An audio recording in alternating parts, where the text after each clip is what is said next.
Hey guys, today we are going to talk about a life-changing topic, which is boundaries. In other words, we are going to talk about how people can and cannot treat you. This is super important because by having a clear understanding of these things, you are going to be able to build truly happy relationship and you will respect yourself more.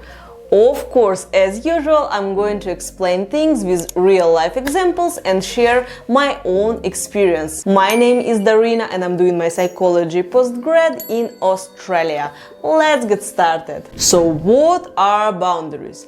In a serious language, boundaries are guidelines, rules and limits that we create to shape acceptable behavior for ourselves and others. But in simple terms, boundaries are what is okay and what is not okay in relation to you. And it covers lots of domains: physical, sexual, emotional, mental, social, and so on. But we will speak about it a bit later with a lot of real-life examples. Let me demonstrate what boundaries are in more abstract terms. Say you built a beautiful house with a nice garden.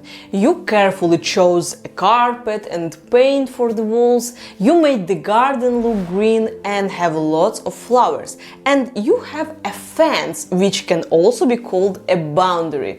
Maybe the street where your house is located is not the most beautiful street, and maybe people do not look after their gardens out there at all, and no one removes the shoes as they do not have a carpet. But in your house it is different. Behind your fence, behind your boundary, you are having your rules about what is ok and what is not ok. Does it mean you have to coerce people into doing something? And here comes the biggest mistake people think about boundaries. You are not trying to change anyone. You are just explaining what is okay for you, and they have a choice to do or not to do it. But it is about your reaction and the consequences you give after the choice they made. For example, you are welcome to come over to my house, but please remove the shoes. And if a person refuses to do so, they are not going to be welcomed anymore. That's all. Actually, yesterday I spoke with my sister and she said something like our mom criticized her for her weight. So, sort of like, if you are going to eat that much, you are going to be fat. And I said to my sis, look, you can say to mom, if one more time you're going to talk to me like that, I'm going to stop communicating with you at all. So you see, you're not saying, stop talking to me like that, you are annoying, blah, blah, blah. You are giving person a choice. You can still talk as you wish, but I would not proceed with communication.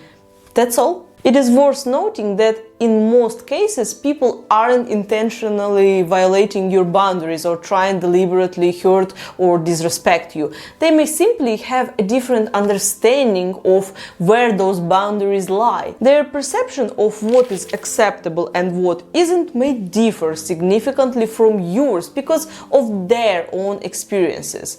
They could be treating you based on their own preferences or what they assume others would prefer. Alternatively, they might not be considering boundaries at all. Approaching the situation from this perspective can help prevent us from reacting with frustration or anger when establishing boundaries. Instead, we can calmly communicate our own needs, preferences, desires without escalating the situation. I think you guys got the general idea. Now let's look at what types of boundaries exist. But before that, if you are getting value of this video, please hit the like button right now and subscribe to my channel. It really helps me as a new creator. Now let's move on to different types of boundaries, and let's start with physical ones.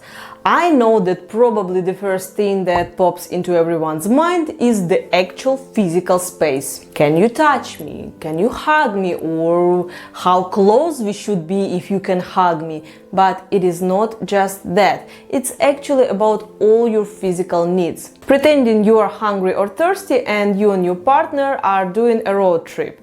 It is absolutely okay for you to ask your partner and say, listen, can you stop for 5 minutes? I will grab a sandwich.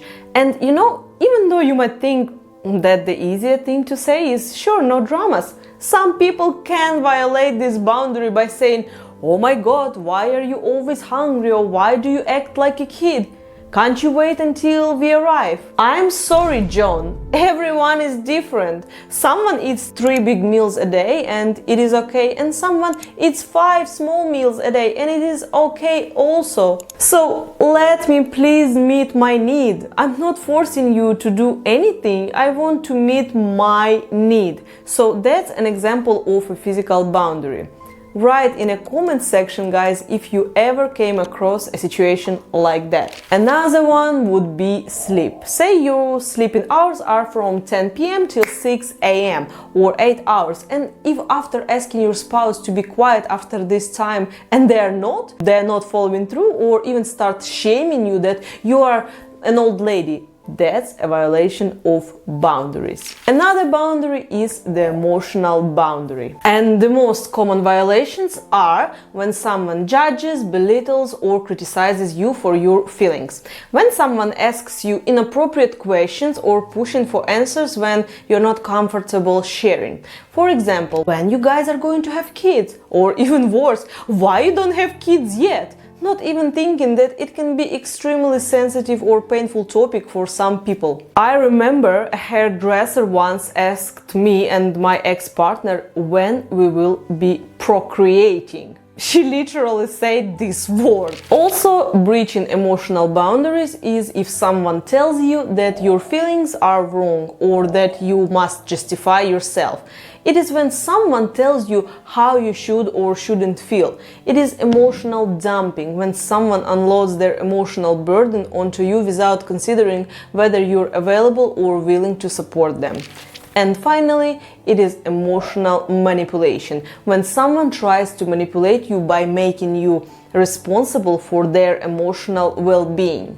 Also, this manipulation can include guilt tripping or placing responsibility on you. The next type of boundaries would be sexual boundaries, and here is plus minus understandable.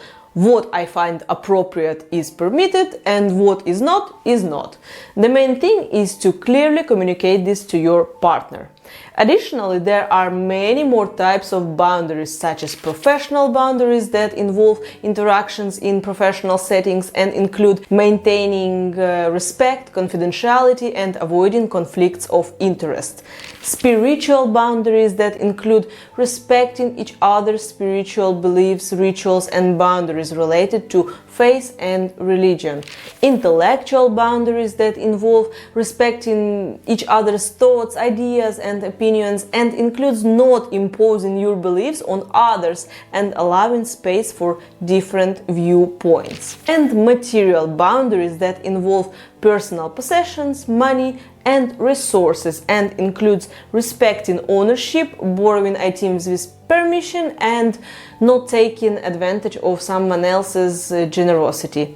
By the way, guys, if you feel that your boundaries were violated recently, you might want to watch this video that gives clear signs that you just being used by someone rather than loved. Thanks for watching right until the end. Look after yourself and your loved ones, and I will see you in next videos.